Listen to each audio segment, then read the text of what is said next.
안녕하세요. 패티지 수의사 이영경입니다. 콧가루가 많이 날리는 요즘 같은 시기에 사람도 재채기를 자주 하는데 고양이도 코에 이물질이 들어가게 되면 자연스럽게 재채기를 합니다.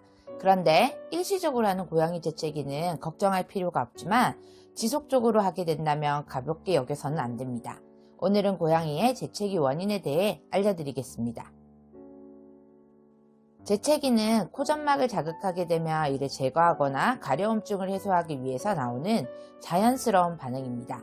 먼지가 들어가거나 이물질이 들어갔을 때, 코를 자극하는 향수 등 냄새를 맡았을 때, 코에 물이 들어갔을 때 고양이가 재채기를 하게 됩니다. 보통은 두세 번의 재채기를 하고서 멈추기 때문에 크게 걱정할 필요가 없지만 재채기가 일회성으로 그치지 않고 지속되거나 다른 증상을 동반하는 경우에는 질병이 원인일 수도 있습니다. 재채기가 연속해서 나오거나 며칠 동안 지속되는 경우, 열이 있거나 눈곱, 눈물이 평소보다 많이 보이는 경우, 콧물이 같이 나오는데 색이 진한 경우, 식욕자아 및 기력자아를 보이는 경우, 코피가 나오는 경우에는 질병의 신호일 수도 있기 때문에 심해지기 전에 내원해서 검사를 받는 것이 좋습니다. 재채기를 유발하는 대표적인 질병은 비염입니다. 바이러스 감염 증상이 없으면서 재채기를 하는 경우면 알레르기를 먼저 의심해 볼 수 있는데 알레르기의 원인은 먼지, 꽃가루, 벼룩, 진드기 등 아주 다양하며 이런 물질들이 비강을 자극하면 재채기나 콧물, 코막힘을 유발합니다. 그런데 사실 고양이의 경우에는 알레르기로 인한 증상이 비염으로 나타나는 경우는 많지 않습니다. 대부분은 세균이나 곰팡이, 바이러스에 의한 간염으로 인해서 발생하며 잇몸 질환과 종양으로 인해 비염이 유발되기도 합니다. 콧물이 끈적하고 노랗거나 초록색인 경우에는 바이러스나 세균 등의 간염으로 인한 비염일 가능성이 높으며 때로는 코피가 같이 나오기도 합니다. 만약 코피가 보인다면 일단 코를 닦아주고 가능하면 냉찜질을 하면서 빨리 병원으로 데려가 주세요. 이때 절대 고양이 머리를 뒤로 젖히거나 티슈로 코를 막으면 오히려 재채기를 유발하고 호흡을 힘들게 만들기 때문에 절대 그렇게 하면 안 됩니다. 비염이 심해지면 코 깊숙한 곳까지 염증이 퍼지고 고름이 쌓이면서 잇몸 질환을 유발하거나 뼈를 녹이기도 하고 뇌로 바이러스의 침입이 일어날 수 있기 때문에 생명을 위협할 수도 있습니다. 절대 비염을 우습게 여기고 넘어가서는 안 돼요.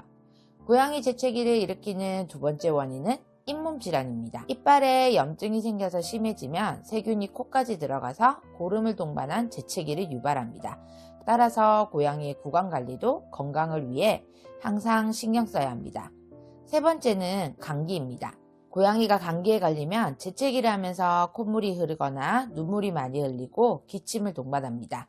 재채기와 더불어 식욕부진이나 기력저하를 보일 때는 상부호흡기 간염을 의심할 수 있는데 고양이들은 2, 3일만 굶어도 지방간으로 인해서 아주 위험해지기 때문에 재채기 유무를 따라서 잘 먹지 않을 때는 병원에 데려가는 것이 좋습니다. 고양이 감기를 일으키는 대표적인 병원체로는 허피스 바이러스는 면역력이 약할 때 많이 발생하기 때문에 어린 고양이에서 흔히 발생하며 감기 증상과 더불어 설사 등의 위장관 증상을 보이고 식욕과 기력이 급격히 떨어집니다. 증상이 심해지면 심각한 탈수를 일으켜서 죽을 수도 있습니다.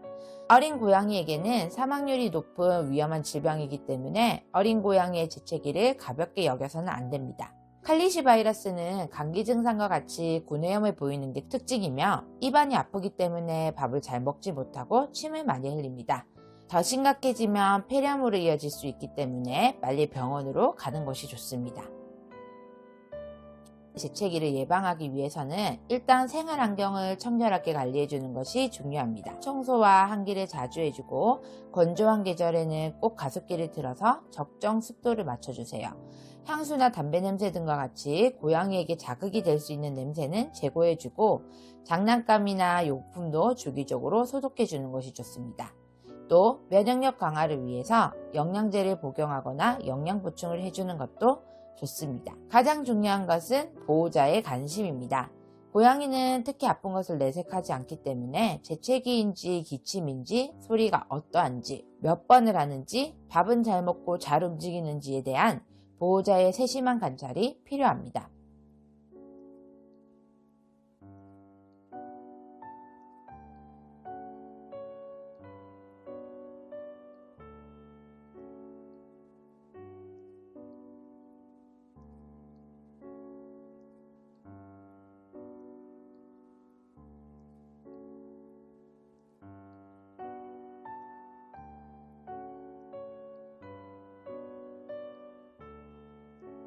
고양이 재채기는 생리적으로 나오는 증상이기도 하지만 지속적으로 계속된다면 질병의 신호일 수도 있습니다.